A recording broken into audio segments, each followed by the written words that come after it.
Everyone, আজকে ছিল আমাদের একটা রাইস সেরিমনি আর আমাদের সকল ফ্রেন্ডদের আজকে রয়েছে ইনভাইট। আর যেহেতু ইনভাইটটা ছিল অভয়ের তরফ থেকে, মানে অভয়ের দাদার মেয়েদের আজকে রাইস সেরিমনি, তো আমরাও চলে গিয়েছিলাম লজে। তো এখনও আদার্স ফ্রেন্ডরা এসে পৌঁছায়নি। দেন এখানে দেখলাম ফটো তোলা হচ্ছিল। আর এটা কিন্তু খুব ইন্টারেস্টিং ব্যাপার যে টুইন্স বেবি ছিল।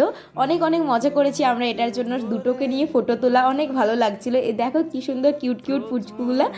দেন আমি আর অর্চিতা এখানে একটু ভিডিও করে নিচ্ছিলাম। এখনও কিন্তু পুচকুগুলোকে ঠিকঠাকভাবে আমি দেখাইনি, তোমাদেরকে দেখাবো। আর এখানে রয়েছে টুসি, আর এখানে অর্চিতা, আর এটা হচ্ছে অভয়ের মা, আমাদের খুবই একদম ক্লোজ। মানে ওদের বাড়ির সাথে আমাদের ছোটোর থেকে একটা আলাদাই বন্ডিং। আর এটা হচ্ছে অভয়ের দিদি। তো অনেক ভালো লাগছিলো। আর যে টুসি দুটো পুচকে কোলে নিয়েছে, দেখো কি সুন্দর, কত কিউট ছিল।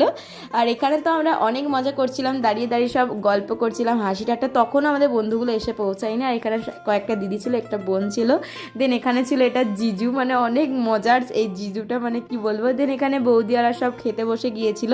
আমাদের খেতে বসতে একটু লেট হয়েছিল, বিকজ ওরা এখনও এসে ঠিকঠাকভাবে পৌঁছায়নি আমাদের কাছে। দেন অনেক লেটে এসেছে, দিয়ে এসে এখন হাই করছিল গাইস, মানে কি বলবো, সব কটা একদম জবরা। আর এখানে তো আমি আর টুসি আর অর্চিতা মিলে অনেক অনেক ঠাট্টাবাজি করছিলাম, ওদেরকে রাগাচ্ছিলাম। দেন এই যে সব এমন ভিডিও করছে, ভাবছে পাসপোর্ট ছবি হচ্ছে। দেন ওটা নিয়ে আমরা হাসি হাসি করছিলাম। আর এখানে তো গল্প করতে পেলে আর কিছু চাই না আমরা। তারপর এখানে আমরা খেতে বসে গেছি এখন। আর আমাদের খেতে প্রায় 3:30টার মতো বেজে গিয়েছিল। সবার লাস্ট ব্যাচে খেয়েছি ছেলেগুলোর জন্য, মানে এত বাজে। এই যে অভয়টা আবার হাই করছে, অভয়ের মা বলছে তোরা খাসনি কেন এখনও, বাট ও জানে না তো যে আমরা অভয়ের জন্য খাইনি। তো আমরা অনেক হাসছিলাম ওটার জন্য। তো চলো নেক্সট ব্লগে দেখা হবে, টাটা।